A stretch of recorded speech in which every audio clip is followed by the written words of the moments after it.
জীবনে যত ছোটই থাকি বা যত বড়ই হই, টিচার্স ডে কিন্তু একটা আলাদা ইমোশন স্টুডেন্ট লাইফেও, আর এখন বর্তমানে আমি অ্যাজ এ টিচার, সো এই লাইফেও। তো কেমন ছিল টিচার্স ডে, চলো তোমাদের সাথে শেয়ার করছি। Welcome to my blog. Hi, good morning and welcome back to my channel. তো আজকে হচ্ছে 5th সেপ্টেম্বর। ওকে, টাইম খুব কম আছে, তাই আমি তাড়াতাড়ি করে বলছি। তো বুঝতেই পারছো, আমি যেখানে কাজ করছি বর্তমানে অ্যাজ এ টিচার, সেখানে আমার এই গোটা লাইফের মধ্যে অ্যাজ এ টিচার প্রথমবার অ্যাটেন্ড করছি আমি টিচার্স ডে। ওকে, তো আজকে যেটা আছে, আমাদের স্কুলে পিটিএম আছে। পিটিএমের পর মেবি আমাদেরকে কিছু একটা আর কি বলবে বা যাই হোক, আমি এখন জানি না, বাট বলা হয়েছে যে একটু রেডি সেডি হয়ে মানে চলে আসতে আর কি। তো যাই হোক, তো বাচ্চাদের সেলিব্রেশন আজকে না, যেটুকু আমি জানি, কারণ ওদেরকে আজকে অ্যালাউ করা হয়নি।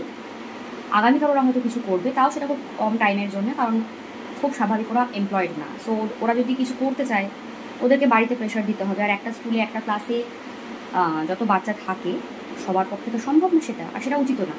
সো ওদেরকে খুব কম একটা টাইমিং বেঁধে দেওয়া হয়েছে কালকের জন্য, যে তোমরা তোমাদের ক্লাস টিচার্সদেরকে যদি কিছু সেলিব্রেশন করাতে চাও করতে পারো। তো যাই হোক, আজকে তো এখন তো যাচ্ছি স্কুলে, প্রায় 8:30 বাজতে গেল। দেন দেখা যাক কী কী হয়। তো চলো, স্টে টিউন। ওয়েল, এই হচ্ছে আমার লুক, ঠিক আছে, পুরোটা দেখাই।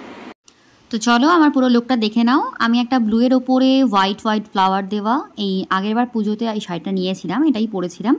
তো এই শাড়িটা আমার ভীষণ প্রিয়। তো চলো আমরা এখন বেরিয়ে পড়ি। তো মোটামুটি 8:30 থেকে 8:35-এর মধ্যে প্রত্যেককে ডেডলাইন দিয়ে দেওয়া হয়েছিল আসার জন্যে, ঠিক আছে। তো আমরা প্রত্যেক টিচার্সরাই আজকে বেশ রেডি সেডি হয়ে এসেছিলাম। সারাদিন একদম পিটিএম দিয়েই চলে গেল। ফেরার সময় আমাদেরকে প্রত্যেককে বিরিয়ানি দেওয়া হয়েছিল। তো আগের দিন জেনে নেওয়া হয়েছিল যে কে কোন বিরিয়ানি খাবে, সেই ওয়াইজ দেওয়া হয়েছিল। তো আমি মাটন বিরিয়ানি নিয়েছিলাম। তো আমি ওখানে বসে আর খাইনি, আমি বাড়িতে নিয়ে চলে এসেছিলাম। এখানেই ভদ্রকালীতে একটা জায়গা আছে, সেখানে আপ্যায়ন বলে একটা হোটেল আছে, ওখানকার বিরিয়ানি ছিল। ওখান থেকে আমরা স্ন্যাক্স, রুটি এইসব তো আনি, বাট বিরিয়ানি কখনো ট্রাই করিনি, এই ফার্স্ট টাইম ট্রাই করছি। তো চলো দেখে নিই কী কী আছে বিরিয়ানিতে। তো সবাই জানো যে মাটন বিরিয়ানি মানে মাটন তো থাকবেই, আচ্ছা আলুও আছে, আবার ডিমও আছে। তো আমি আর আমার শাশুড়ি মা আর কি দুজনা শেয়ার করে খেলাম। তো আমাদের দুজনেরই তো মাটন ফেভারিট, বাট যেহেতু ওনার এখন একটা এজ হয়ে গেছে, সো উনি বেশি খান না। তো আমি আর উনি খেলাম। তো বিরিয়ানিটা ঠিকঠাক ছিল। তো আজকে তোমাদের সাথে পরিচয় করাই আমার স্টুডেন্টের। হ্যাঁ, ও হচ্ছে দেবদীপ সরকার। রিসেন্টলি এই মাসখানেক হলো ওকে আমি পড়ানো শুরু করেছি। তো গিয়ে দেখছি ও আমার জন্য এই গিফটটা আগে থাকতেই রেডি করে রেখেছে। আমি কিন্তু ওকে কিছু জানিয়ে যাইনি যে আজকে কোনো ট্রিট দেবো বা কিছু। আমি ওর জন্য নিজে থেকেই আইসক্রিম আর চকলেটস নিয়ে গেছিলাম। তো ও ভীষণ হ্যাপি ছিল সেটা খেয়ে।